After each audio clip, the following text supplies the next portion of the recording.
Now, of course, Wonka opened a few weeks ago. Wonderful film, by the way. Anne and I went to go see it again when we took our trip to Canada this past week. A truly wonderful little film. Not my number one film of the year or anything like that, but a really charming, delightful little movie that I enjoyed quite a bit.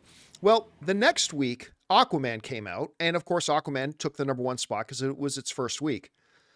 But surprisingly, now in its third week and Aquaman's second, Wonka retook the number one spot. Wonka, in its third week, retook the number one spot away from Aquaman and by a pretty decent little margin. Number one at the box office this weekend was Wonka, making $23.9 million. Aquaman Last Kingdom made $19.5 in its second weekend. Migration made $17 million. The Color Purple made $13, and rounding up the top five was Anyone But You at $9 million. Now, this to me is very interesting because, number one, I didn't think Wonka would make all that much money anyway, in general. But so far, as we go over and take a look at this, Wonka is closing in on the $400 million mark, which at a $125 million budget, Forbes was forecasting that it needed to make between 250 and 300 million to break even. It is well into the profit. It's going to get into the hundreds of millions of dollars of profitability now, probably sometime this week. Then we see Aquaman, which is significantly behind Wonka at $258 million. Now, just for comparison's sake, though, the Marvels make 205. And by the way, Aquaman is still going. Whereas the Marvels has done its theatrical run. So all Aquaman is now doing is increasing its lead over the Marvels. Still, the last Aquaman movie made $1 billion.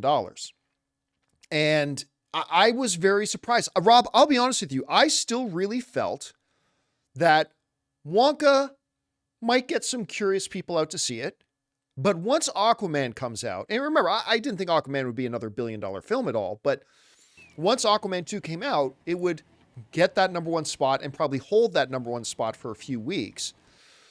But I don't know. Here it is. So, Rob, let me ask you this question.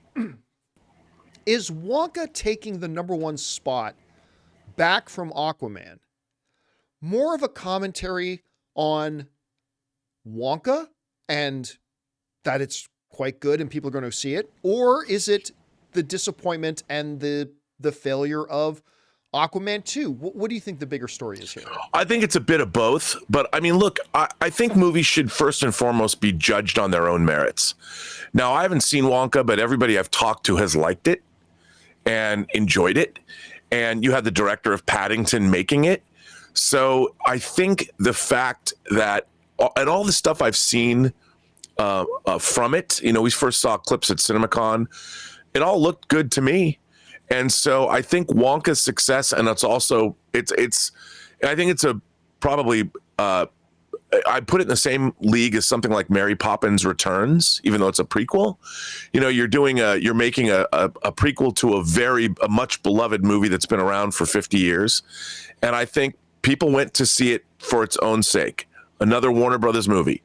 Aquaman, I think, failed to do what the first movie did for whatever reason.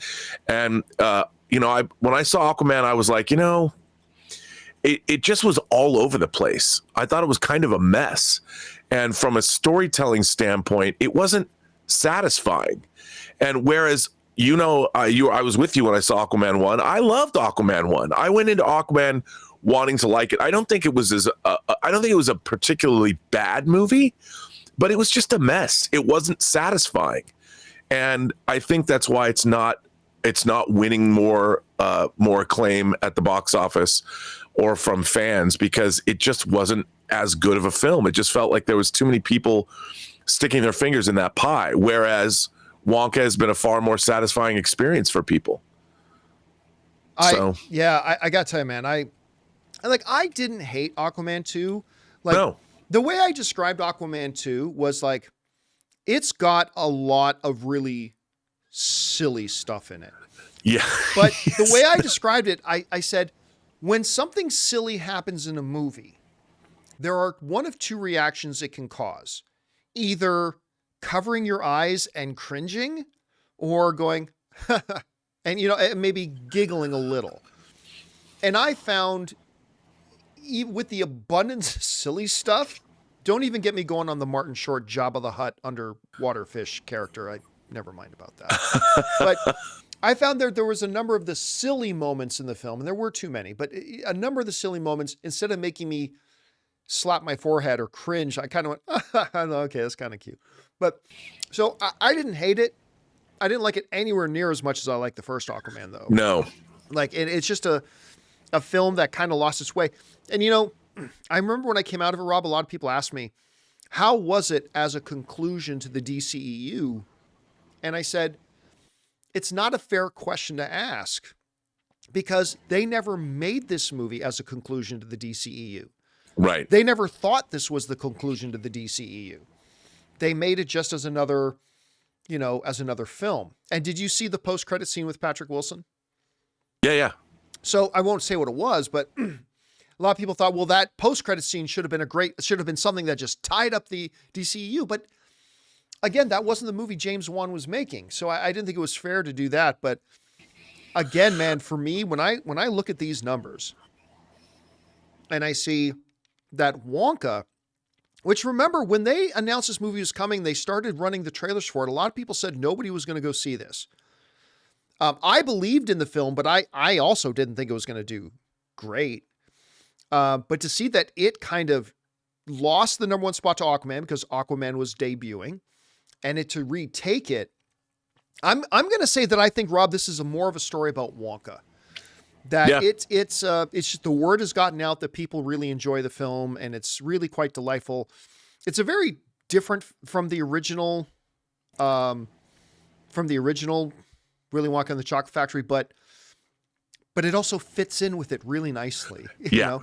Guys, we want to take a second to thank a sponsor of this video, Mint Mobile. On average, it takes about 30 days for a person to break their New Year's resolution. So if saving money was on your 2024 list, your odds aren't looking that great. Luckily, I have a 100% guaranteed way to save you money this year. Just switch to Mint Mobile. For a limited time, wireless plans from Mint Mobile are $15 a month when you purchase a 3-month plan. That's unlimited talk, text, and data for $15 a month. I've told you guys many times that after switching to Mint Mobile, I am spending less than a third on my cell bill than I used to with a major carrier. Say goodbye to your overpriced wireless plans, jaw-dropping monthly bills, and unexpected overages. All Mint plans come with unlimited talk and text plus high-speed data delivered on the nation's largest 5G network. And don't worry about having to change phones or numbers. Use your own phone with any Mint Mobile plan and bring your phone number along with all your existing contacts. So guys, to get this new customer offer and your new 3-month unlimited wireless plan for just $15 a month, go to mintmobile.com/Campea.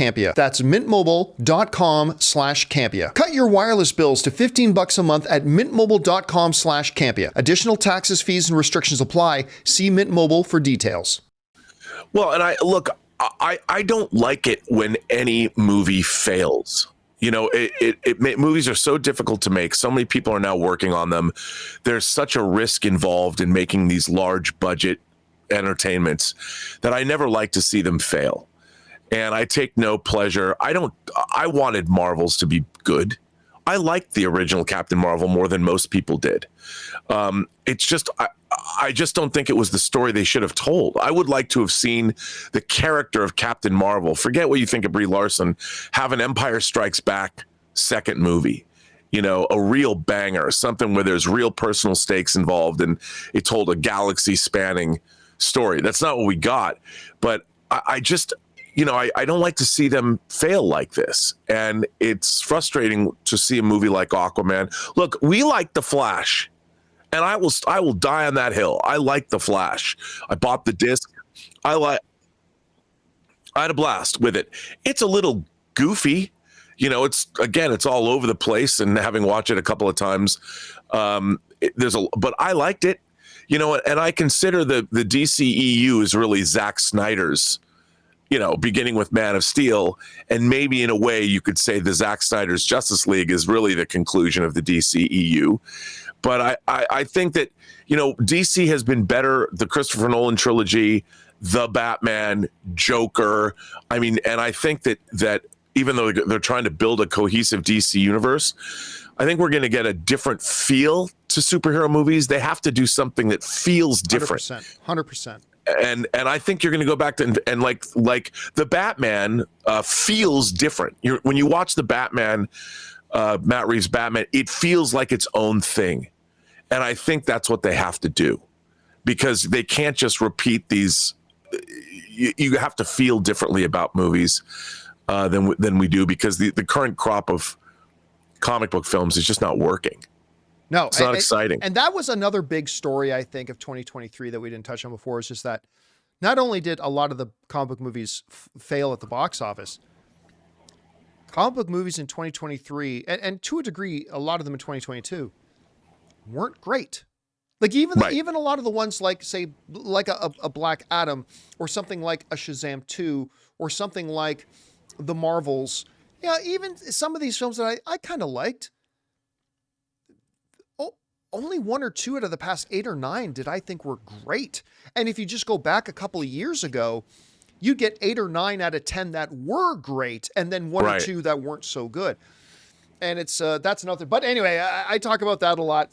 So guys, what do you think about this? Wonka has overtaken the #1 spot from Aquaman. Is this more of a fact of Aquaman drowning, or is this more of a fact of Wonka, taking you to a world of pure imagination?